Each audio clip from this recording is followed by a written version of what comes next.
Welcome to Board Gamers Anonymous, episode 215. If you like Wingspan, try out these other games. We'd like to thank all our Patreon backers for helping us bring you a brand new episode.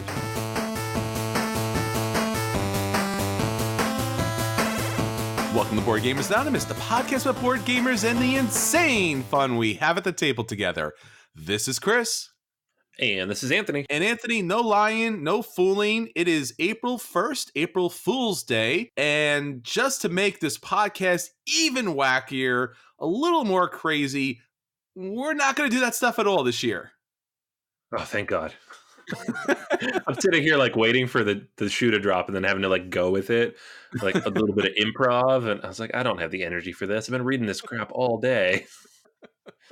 Oh no, it's pandemic cereal. This must be real. Come on. Come on, Anthony. It's a virus in every spoonful. There were literally 3 different press releases today of somebody being like, we made a cereal. Why? Did they all like get together at a convention and they're saying, hey guys, let's all do the same stupid April Fool's joke? Like, I think this offends you personally as a marketing professional more than anything else. It's such a waste of resources. I know they're having fun. I know you guys are having fun. I appreciate that because you want to have fun with your job. I'm just tired of reading it. That's all. Yeah, it's literally every ad out there today is, it may be April 1st, but, and you're just like, I don't know if this is real. I mean, ThinkGeek always does something fun as far as their products are concerned, and sometimes... But then they make it. Yeah, then they make the thing.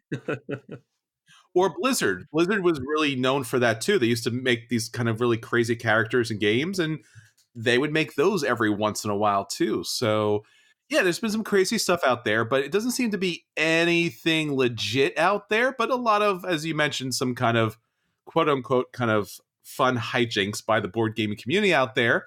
And for some reason, all based around cereal products. So that was the thing. So let's talk about something that is real and that is happening, is our Patreon back contest, Anthony. So why don't you tell us where we're at this week? All right. Yep. Every week we give away a board game to somebody who's on our Patreon list. So all you got to do is hop on over to patreon.com/BGA, and back at the producer level or higher, you're automatically entered. You don't have to do anything. I already have your email address because you're on Patreon. No fooling, Anthony? No fooling. It's true, right? That'd be funny if we're like, just kidding. No, it's you are entered automatically. And we've already had now, I think, 7 winners. This is the 8th week we're doing it.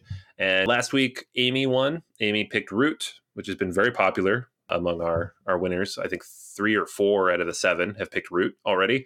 And this week we have William. So William, I'm going to hit up today after we get off this recording. I'm going to send him an email, let him know he's the winner, and he's going to get a brand new board game on the way here the next week from Game Surplus. Yeah, it's just something fun we like to do every week. And all you got to do to enter is become a Patreon backer. Very, very simple. All right. So please keep in contact with us on our social media. And as Anthony's mentioned, patreon.com/BGA. There are extra episodes there that you can download and listen to. Obviously, our Slack group where we want to get in touch with you and engage and learn more about your board gaming habits and how we can make this podcast more enjoyable for you each and every week. And as we mentioned before, free games because, you know, that's the thing we do each and every week. But Anthony, that's not all. Not only did we have our Patreon contest every week, but also we had our big March Gamer Madness bracket that just wrapped up, and we have a winner, correct? We do. Yeah. So yeah, we do like to do a Patreon contest every week because you guys are helping fund this show. But every 2 to 3 months or so, we're also going to have a big contest for everybody, literally everybody, listener or not, that we put out there. And so every March, we do our Gamer Madness, where we run a bracket of 64 games from some type of thematic cluster. This year, it was historical eras. And we ask you guys to submit your predictions. So you get to go through all 63 matchups, pick which ones you think we're going to win, and whoever got the closest was the winner. So this year's winner, with by far the most points, although not necessarily super duper close to the maximum amount of points, but beat the second runner up by about 150 points. So just cleared everybody else out pretty solidly. Seems to have a good handle on what we like, what types of games we're going to pick. That's Russ. So Russ DeLuca, congratulations. We've already reached out to Russ, and he is getting a brand new copy of the Voyages of Marco Polo on its way to him. And that was one of the featured games, moved its way up pretty high in our medieval bracket. So congratulations to Russ, and thank you to everybody else who participated. Always a lot of fun. One of our favorite sets of episodes every year. So stay tuned for our next contest, probably coming up here in a couple months. All right, so that's what's going on with BGA. Anthony, let's get on to what our listeners are talking about. What's our question of the week? Question of the week. What's one game everyone should play at least once? So, not what's the best game, but what's a game that people should just experience to understand more about the hobby? So, a lot of different answers here. Obviously, everybody has different things they think are important. Timothy says he would probably go with Talisman, and if not a board game, maybe just a card game, he would say Uno, which I think it's not a bad choice either. Like, it's a game that's gotten my kids into games in a way that surprised me, all of them. So all the kids that play. Willie mentions chess. He specifically says every child should learn chess in school, and it's one of the simplest ways to learn the concept of planning and consequences. Martin says Stone Age. Rodney is giving me grief. He says Feudum. Specifically, I'm talking to you, Anthony. So I'm on it. I'm going to do it. I promise. We had several people mention Settlers of Catan. I think just as a piece of gaming history, it's a good one to start with. Adam says Munchkin. We have Jerry says Twilight Imperium, which is, it's one I'd put up there, not necessarily as like, this is represents the hobby, but more of a, this is like one of the echelons of the hobby. You have to play this at least once in your, hobby life. Scott has a really thoughtful answer about Freedom, the Underground Railroad, and how important it is and how it really represents everything in a historical setting in a way that almost no other board game does, which 100% agree with. Some other answers here. We have Seventh Continent, Power Grid, Seven Wonders, Castle Panic, and the dreaded Monopoly. Two people mentioned that. So I don't know if they're trolling or not, but Monopoly's in there. Yeah, like I said, for me, like on the gamer end, I'd say Twilight Imperium as like a introduction to gaming. I think Seven Wonders is a pretty good one. Just if you're only going to place one thing to get started, there's a lot of things going on there that kind of introduce you to different parts of the hobby. It's not necessarily a gateway, but it just kind of encompasses a lot of what we enjoy about what we do here. Yeah, there's a lot of games that were already mentioned. My first thought was Freedom, the Underground Railroad, because for so many reasons, it's so historically accurate for a board game. It's incredibly thematic, and it really does emotionally affect you as you're playing the game. And it happens to be cubes. And there's some cards and there's a lot of artwork that comes to the game, but you do feel emotionally attached to what's going on and wanting to save as many of the slaves as possible. I think on the lighter side, Seven Wonders is a game that everyone should play at least once. Obviously, the historical elements to it, the drafting that is fantastic, tableau building. It's just a really great game. I think I'll name a game that someone hasn't mentioned yet, and I would say Agricola for a couple of reasons. I mean, the idea of this substantial kind of farming effort that's being made in the game that is so thematic. The idea of building up this farm, not just to feed your people, so to speak, but actually thematically plowing the land, planting the vegetables and the wheat, growing those vegetables, harvesting, breeding the animals, and employing different occupations and trades from that time really gives you a feel of what families were going through every day, and every day was all about trying to survive. Great question. Love those games. All right, Anthony, so that's what our listeners are talking about. Let's get on to the games that we want to get to the table. Let's talk about our acquisition disorders. So what do you have for us this week? You and I talked about this a little bit last week, but it didn't come up in the podcast because I was talking about something else. That is the Lorenzo Il Magnifico app and the Pazzi Conspiracy physical expansion deck. So there's two things here. This is on Kickstarter right now. So it's up for another 10 days or so. So about a week from when you guys are listening to this. And I kind of have to split it in half because the app, it's Steam only, which means I won't play it because all the Steam only games I have, I just don't play. It's just not going to happen. The UI, I don't know what they're doing here. It doesn't look anything like the board game. No, it does It's not. all these weird things that they did. I'm not a fan of what I'm seeing here. I love this game. I was excited to see it was getting an app, but I just, after trying to struggle my way through Terraforming Mars and Castles of Burgundy and just the kind of funky looking way they implemented those, I don't know. I don't think I'll probably play this all that much. I'm going to get it though, and the reason why I'm going to get it, and I'm sure this is the reason why they did this, is that they included a physical deck of cards. So it is 24 new cards with up to quote unquote 24 additional Kickstarter exclusive cards. And these cards will bring in all sorts of new ideas and mechanics, but mostly it just gives some variability into the different acts that you have. Like right now, you use all the Hmm. cards. So every game, you're going to see every single card. Now you have some variability, which I think was always one of those things I was hoping they would do. Now, did I hope they would lock it behind a bunch of stuff on Kickstarter and make me buy an app? No, but and they do say they're going to sell it separately, but then there's these Kickstarter only cards in here that, of course, I want those too. So yeah, I'm going to get this. It's more replayability. There's some more stuff in here for like player interaction. There's additional promos that they're throwing in here. So I'm excited about that part of it. I'm not a huge fan of physical rewards with an app. Like I complained about this with the Blood Rage thing last year. Just sell me the stuff. I don't want the app, but it's here we are. I'm getting the app, and yeah, I'm excited for the new cards. I'm always been a big PC gamer, so there has always been that talk that PC gaming was dead and that the consoles were going to rule. And PC gaming has stuck around mainly because Steam has been such a phenomenon throughout the ages, so to speak. And yet at the same time, I never look towards, playing a board game on Steam. I look to my phone, I look to my iPad, I look to any number of the different applications and websites that are out there.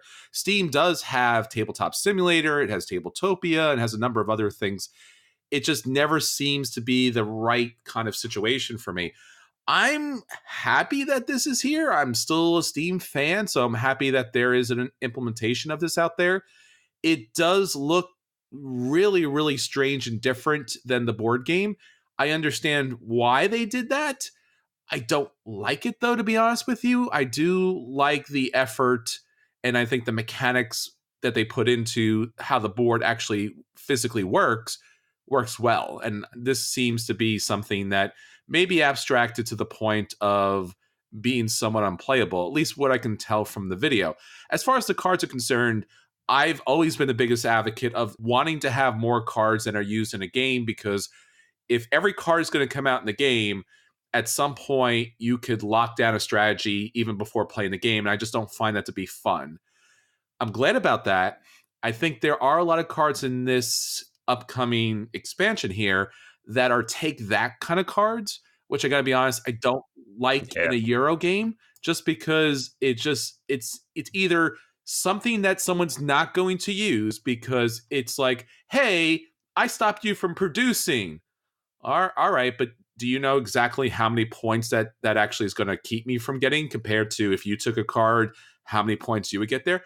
No, but it's a take that card, so there. I'm just like, all right, well, now I don't get to do anything that's fun, so I'm gonna like lose half a turn. So I don't like that. I hope you got some joy out of it, which you probably didn't, and may or may not have helped you with the game. So I'm a little down on that. It's just not what I like to see in this type of game. It just never plays well, and I don't think it's going to play well here.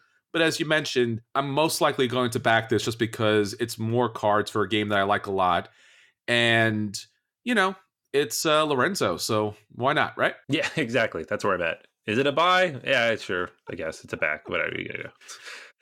I don't have a choice. Yeah, it's also one of the things we talked about offline too, which is board gaming in general has just gotten exponentially more expensive due to Kickstarter. Some of that is okay because it allows games to get out there that normally wouldn't get out there. And some of that's not okay because then it becomes, just prohibitive as far as cost is concerned. So if you are interested in the extra expansions for Lorenzo or the digital version, that will wrap up on Saturday, April 13th. So you don't have much time by the time this podcast wraps up. So check that out. And Anthony, I want to talk to you about another Kickstarter that is currently out there that you might be interested in. This is Oceans, a standalone game in the Evolution series. Now, this is by North Star Games, and you probably know the Evolution series because it's been out there for quite some time.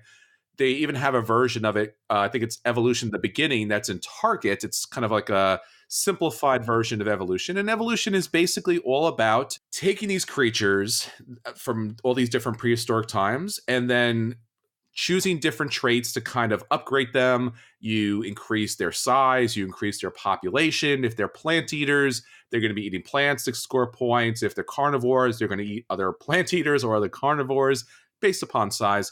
It's a really interesting dynamic game. It has some take that elements, but it really works well here. The game tries to be more or less scientifically accurate here. It has some really interesting kind of like watercolored paintings by Catherine Hamilton, which works well for this type of game. Now, for Oceans, you're going to see something slightly different, I guess a different take on evolution. And obviously, it's all about the ocean and all the different ocean creatures. And instead of just a standard kind of playing the cards and building up your population, which you will still do, they're also going to be all about the different food that's available and how these different kind of global effects come into play that are just going to open the game up to different plays experiences. So you are going to have your initial kind of animal that's going to be here. You're going to add different elements to it as far as, let's say, tentacled or inking or kind of grouping together. So just more of the same as far as evolution's concerned. And then they also have, I guess, a whole second part of the game called the Deep. And that's going to add all these really interesting characteristics and creatures from the deep trenches. So you're going to have illumination and just really interesting prehistoric mammals and fish and such. So if you like evolution or if you're interested in the oceans and want to play a game that has some scientific accuracy to it, but a lot of fun to it, and might be in the light medium weight, Oceans, a standalone game in the Evolution series, will wrap up on Saturday, April 27th. You could pick up a basic version for $45 and the deluxe versions for $70, and that's where you're going to get all the really nice fish tokens. I still have yet to get into this series of games. I don't know why. It seems like something I should like and would like. I just have not really played Evolution much at all. And so this has like almost no interest for me whatsoever, even though I'm sure I'd like it. All right, so let's get on to the games that actually hit the table this week. We are talking about BGA at the table, Anthony. So, what did you get a chance to get to the table this week?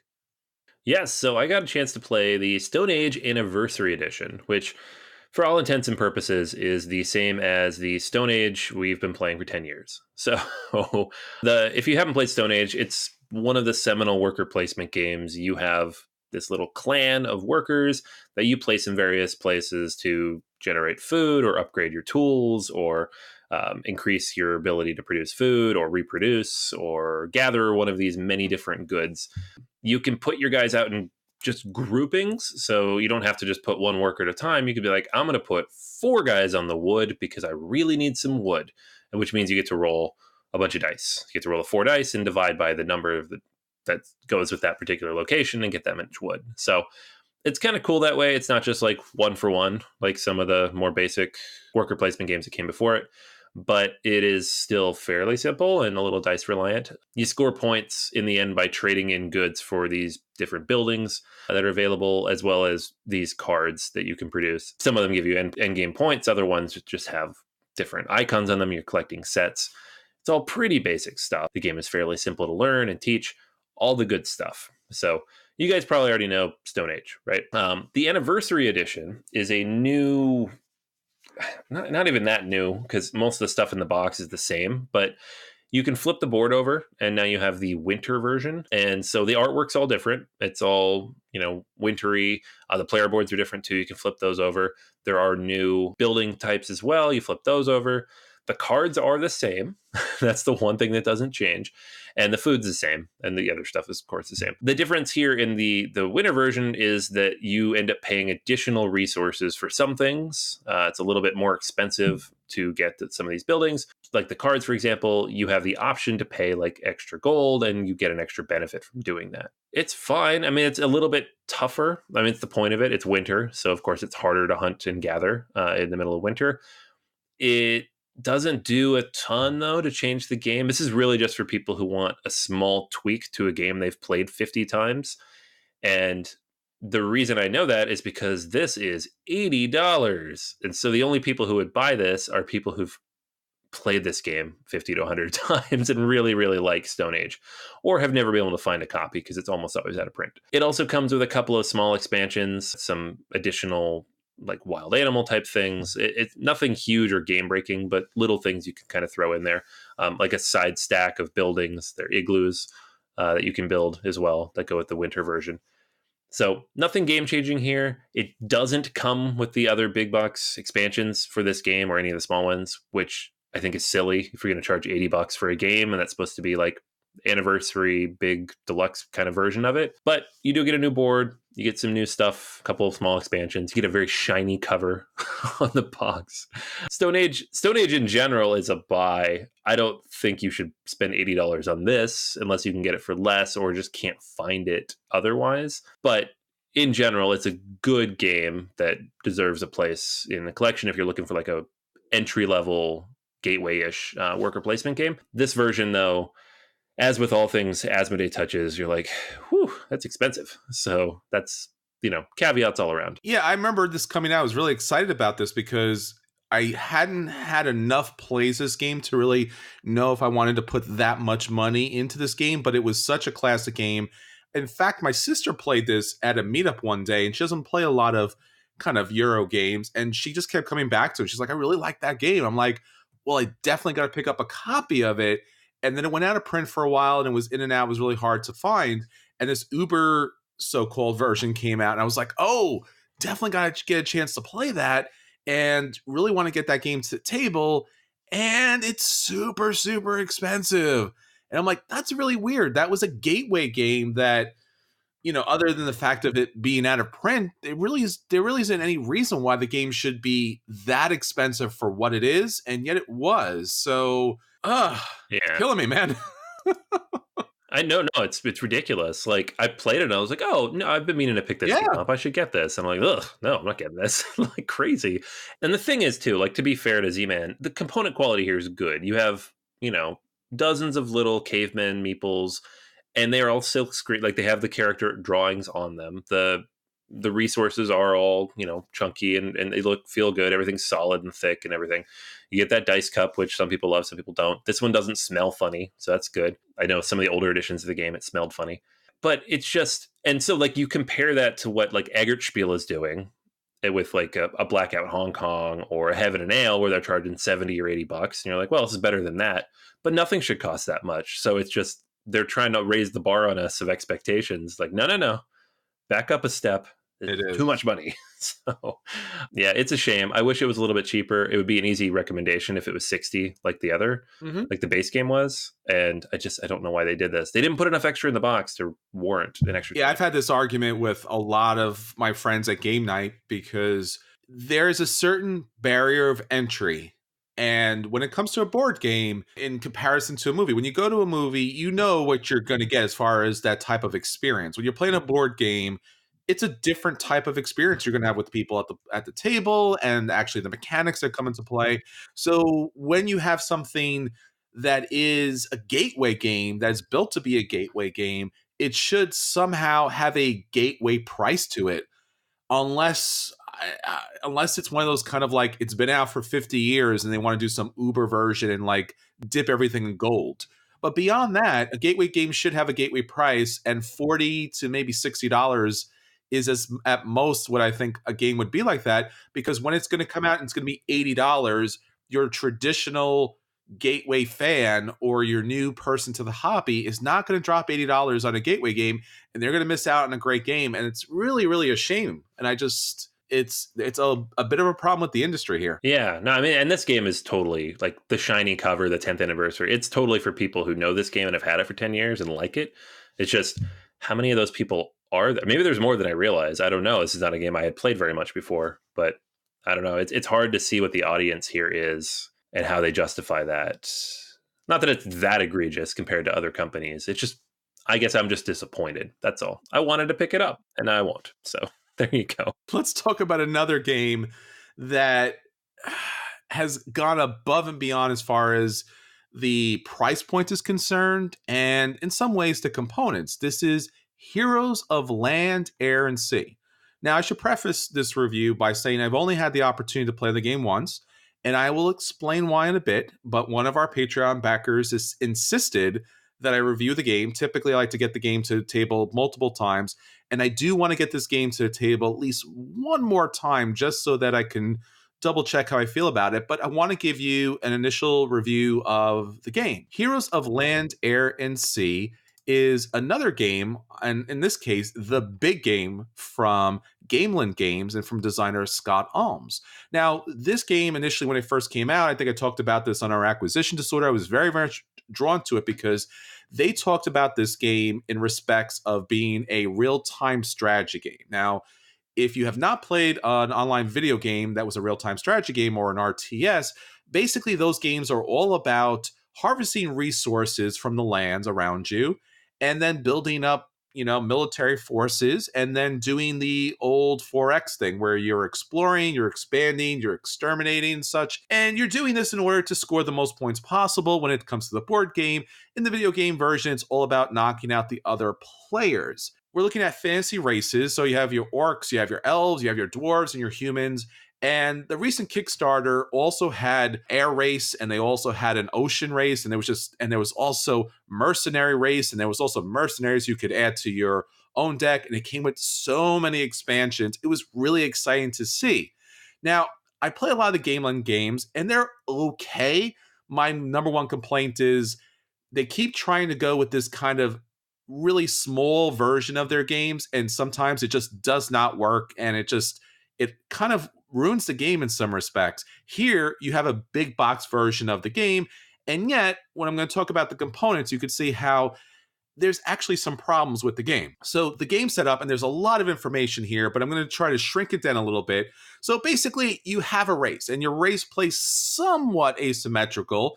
So, for example, I had the orcs in the game, so some of their special abilities were more on the aggressive side. And, for example, the dwarves were obviously more on the builder side. So it follows those tropes. So, in playing a 4-player map, you're going to have 4 different islands. You're going to start on one island, and then you're going to have your base of operations, and you're going to have your initial peasants. The peasants are there to kind of get resources for you. You're going to have your warriors, and then you're going to have your heroes, which you'll have the opportunity to upgrade as the game goes on. Now, the mechanics for the game are pretty basic. You're basically going to have 2 tokens that are going to allow you to take actions on your action board. And there are going to be a set of 4 actions on the left of the board, which if you choose to take one of those actions, somebody else can follow you by using one of their peasants. So there's a recruit action that'll let you recruit people, whether it's a peasant, a warrior, or a hero. You can build structures, so you can build towers and such. And sometimes you can also build aircrafts or ocean crafts. There is a research action which will allow you to get more spells, and there'll be a tax action which will allow you to get one of the 3 resources in the game. So those resources are basically ore, food, and mana, I believe. Now, on the right side of the board, there are 5 actions. Now, those actions are just for you, so if you take one of those actions, nobody can follow you. And those actions are 2 march actions, a sail action, a fly action, and a cast action. So these are your kind of military actions in the game. So you will choose on your turn one of those actions, and then you will take the appropriate action that's listed on the game board. Based upon how far you've built up your capital, so to speak, you will have extra abilities that kind of unlock. So throughout the game, you're trying to build up your capital because it's going to unlock all these special abilities. Then it goes to the next player, and the next player can follow if they choose to do so, and so on and so forth. So by the time it comes back around to you, it's the next player's turn, and then they can take their action, then everyone else can follow you. Now, if you follow me, this is actually going to take a very long time. Now, the artwork is okay. It's not particularly my style, but I was really interested in the game, and you've seen this artwork previously in a lot of the Gameland games dealing with their fantasy kind of elements to it. The graphic design is nice, but the board itself is really the big problem of the game because it actually, even though this is a big box game, the board is pretty small. So you get this 4 small islands if you're playing a 4-player game here, and each of the regions are important because they have a different color that represents what resource it's going to produce or not produce at all. And your figures are rather large. So, in some cases, your figures, your towers, and your machinery that you can bring into the game will actually kind of block up and hide how many units are there, what kind of resources can be taken from that land. And there are also these kind of explore tokens in the game. So sometimes you won't even be able to see those. Now, the explore tokens is one of the opportunities to actually end the game. So throughout the game, you're exploring the land, you flip the token over. Sometimes it's good, you get some stuff. Sometimes it's bad, and you get messed up a little bit. It's a random element to the game. I don't mind it. But when you add that into a board that doesn't have, I would say, and obviously this is a fantasy board game, but doesn't have realistic movement situations. So if you're looking for a traditional 4X game or a real-time strategy game, typically the movement is something that's very important. How can I move over there? Are there choke points? The natural geography that's getting in the way? Do I really need a air vehicle or water vehicle at this point? In this game, there are so many spells that can teleport you throughout the game. There are so many ways to travel to almost any area of the board, even if you don't have those spells, just by these different routes on the board, that no area on the board is safe. There's no area to kind of build up and kind of, defend. Everything's open throughout the game to pretty much everyone with, very little cost. So the components, the board state, the asymmetrical powers are okay for the individual races. I kind of like that. The spells are really wacky, so someone could get a spell, and if you don't get a counter spell, they're just spamming that spell throughout the game, getting victory points. So, in all, Heroes of Land, Air, and Sea was an interesting experience. And, if you look at the game, it says something between 2 and 3 hours. It took 4 players. I was new. There was another player that was new. There was another player that had gone through the videos who knew the game. And then obviously our teacher who had played the game multiple times. It took 6 hours to play this game. Now, primarily that was for 2 reasons. One was to follow action. So if you take an action, everyone could take an action and follow you. And also, when you got into a battle, you had these battle cards that had a somewhat of a rock, paper, scissor element to it, where I play this card and you could play a card to counter it. So now I'm looking at the cards in my hand and I'm like, well, he might defend, so maybe I want to attack here, or maybe I want to retreat. And you spend a lot of time trying to figure out which card is best to play.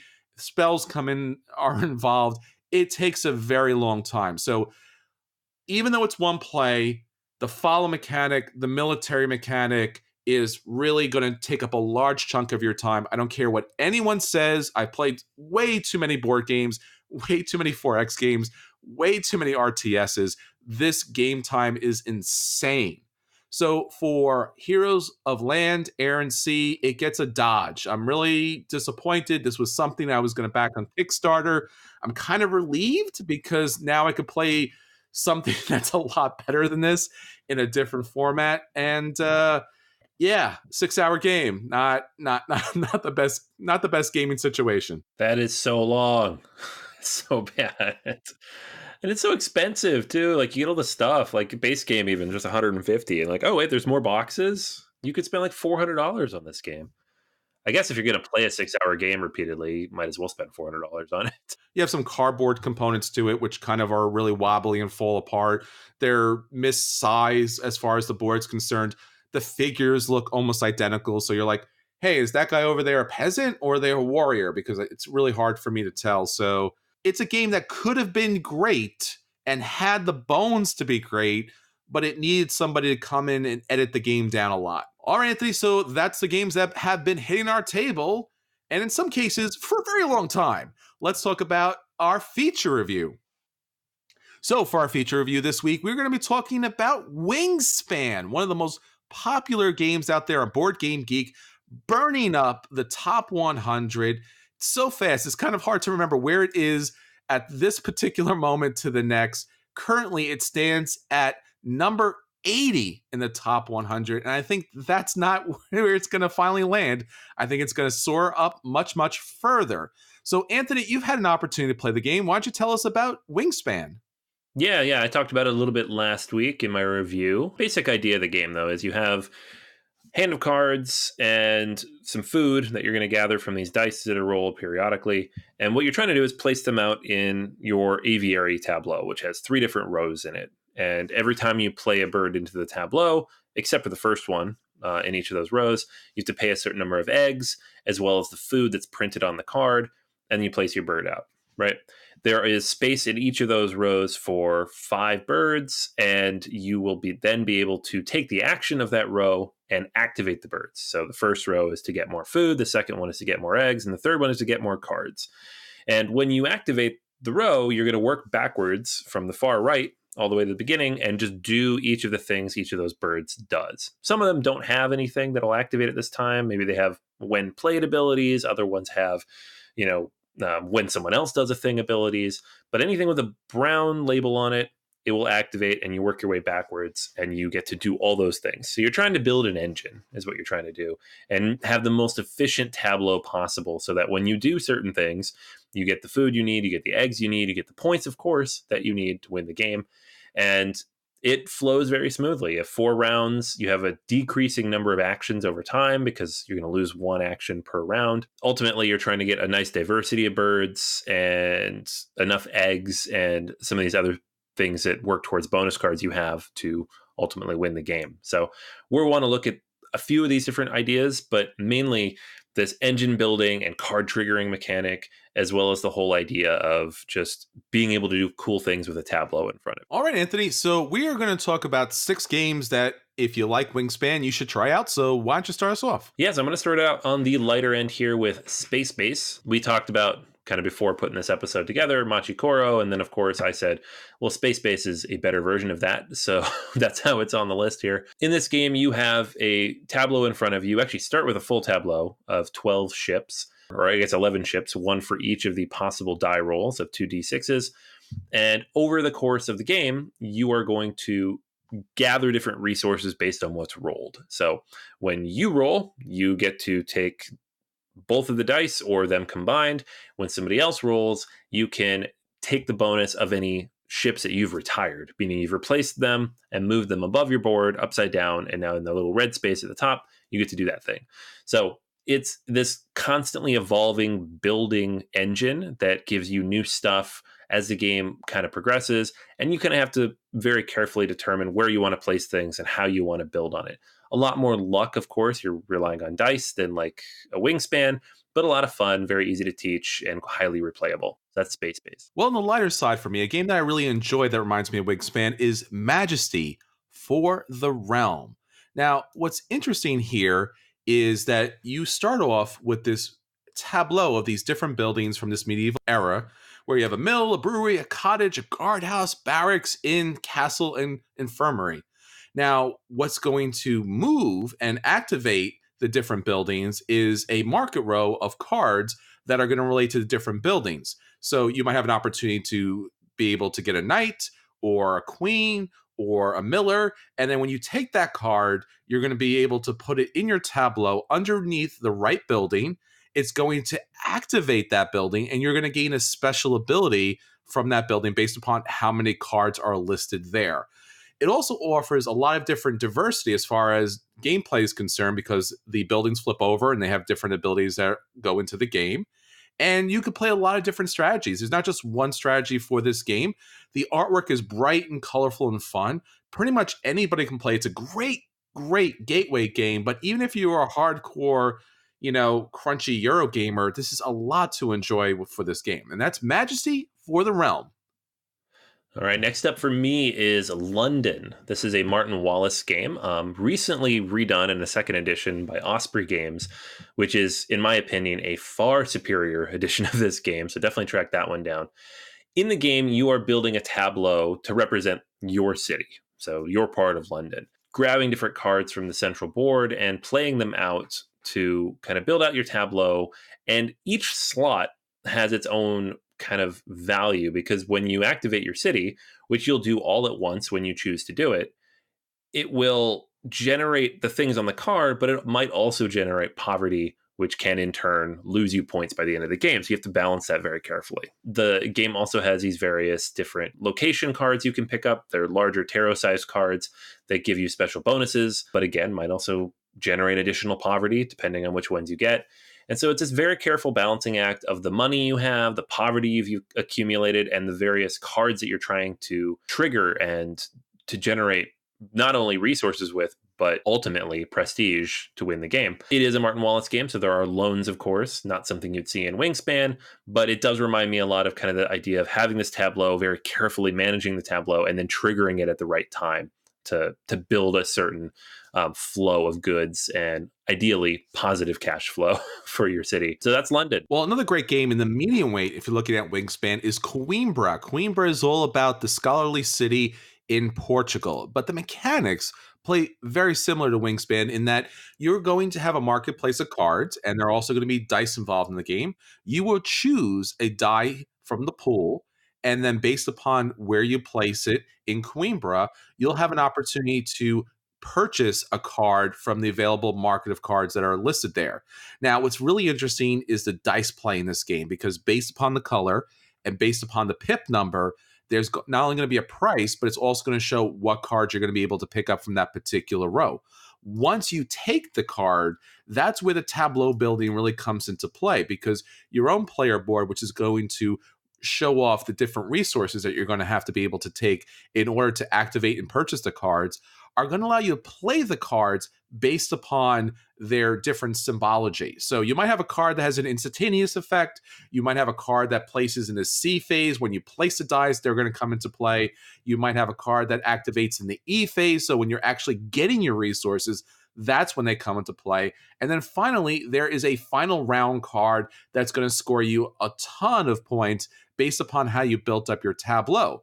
And as I mentioned earlier, the color of the die comes into play yet again because it's going to activate certain cards in the E phase of the game. So this is a fantastic and beautiful game. If you haven't got a chance to play this, you should absolutely try out Coimbra. All right, and my last one is a game I already talked about with this expansion on Kickstarter, and that's Lorenzo il Magnifico. I mean, it's got a lot going on, of course. You are using these kind of shared dice in the center of the board and determining the values with which you can purchase different cards.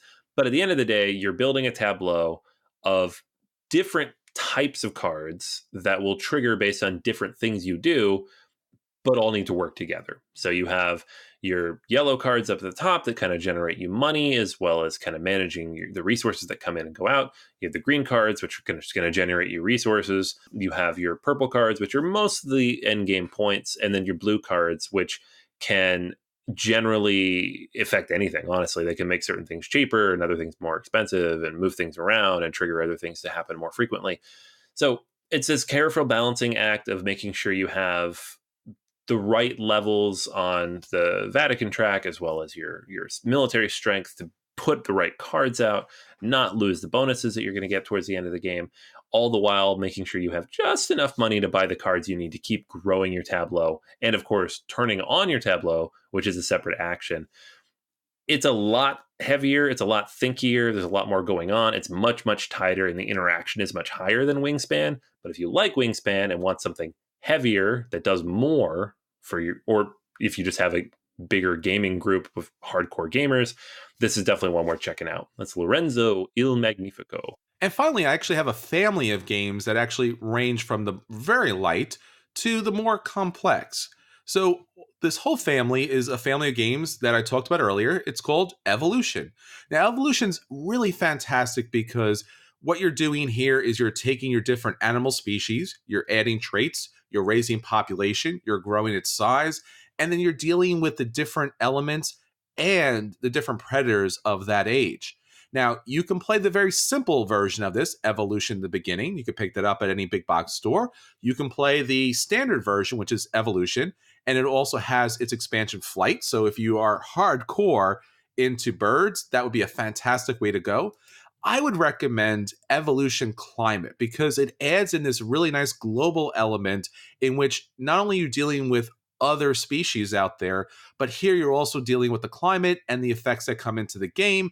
And the effects are random, but the colder it is going to help or hurt some creatures, and the hotter it is going to obviously help or hurt. And you have an opportunity to manipulate certain things and try to deal with the global element. So it really kind of zeroes in on what different animal species are dealing with in the climate. All right, so there are 6 great games. If you like Wingspan, you should check these games out. Each of them offers a fantastic experience. All right, Anthony, so that's everything for this week. Until next time, this is Chris. And this is Anthony. And we'll save you a seat at the table.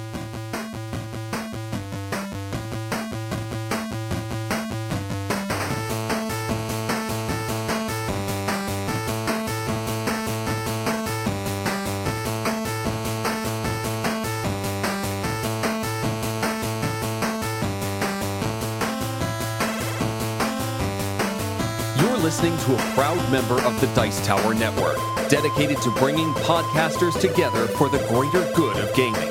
It's sort of like Voltron, but with better lip syncing. Find out more at dicetowernetwork.com.